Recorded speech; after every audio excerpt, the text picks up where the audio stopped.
Since its launch in late 2022, Ozempic and similar drugs have been prescribed over 9 million times in the United States alone. There's still a lot of confusion about who should take them, whether the potential side effects are acceptable, and if those who truly need them can access and afford the limited supply. In this video, I will shed some light on Ozempic and other related weight loss medications.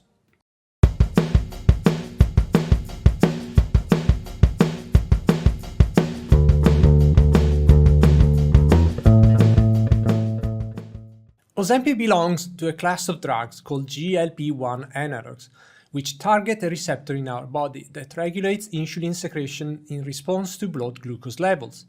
Approved by the FDA in 2017 for treating type 2 diabetes, Ozempic was soon found by its manufacturer, the Danish pharmaceutical company Novo Nordisk, to also aid in weight loss. This led to the rapid development of Wegovy, which is a similar drug with higher dose of the active ingredients semaglutide, which was approved in 2021 for obesity treatment. Additionally, there's tirzepatide, marketed by Eli Lilly as Mounjaro for diabetes and Zepbound for obesity. Another similar active ingredient, liraglutide, is sold under the name Saxenda for weight loss. All these medications are administered via subcutaneous injection, either by thigh, abdomen, or back in the arm. The main difference is that Saxenda is taken daily, while the others are taken weekly. Both semaglutide and tirzepatide help diabetic patients by encouraging the pancreas to produce more insulin when blood sugar levels are high, acting as an agonist for GLP-1 receptors.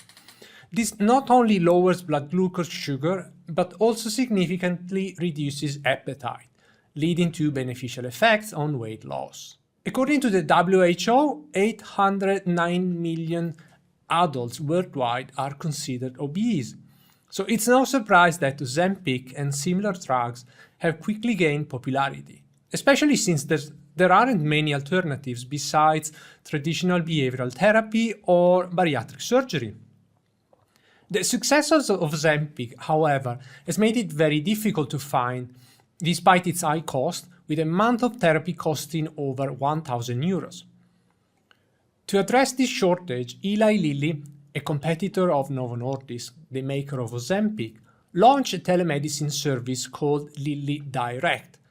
This service allows patients to connect online with a healthcare provider and order Mounjaro or Zepbound to be delivered directly to their homes.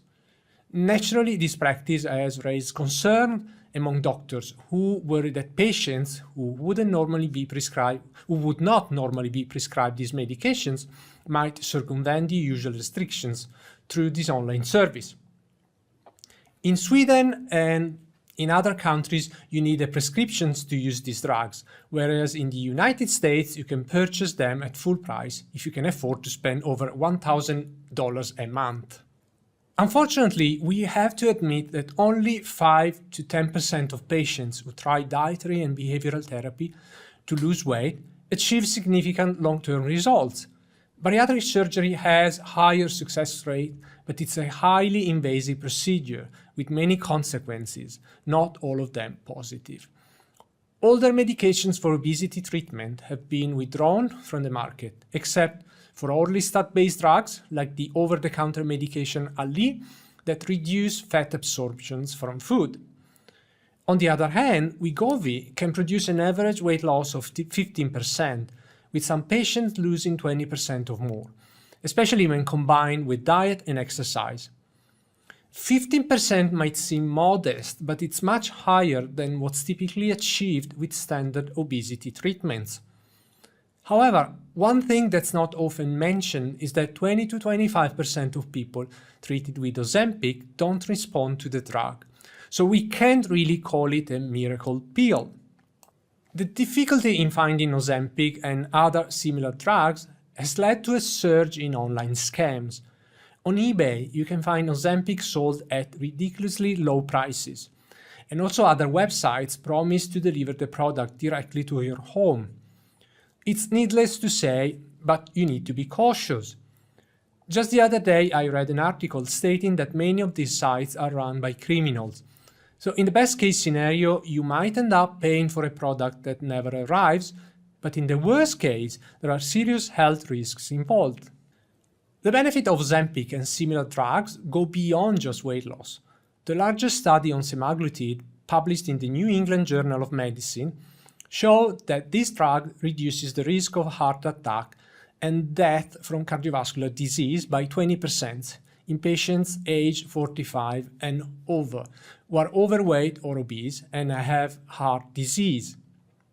In addition, only 3.5% of participants developed diabetes during the study, compared to 12% in the control group who did not receive the drug.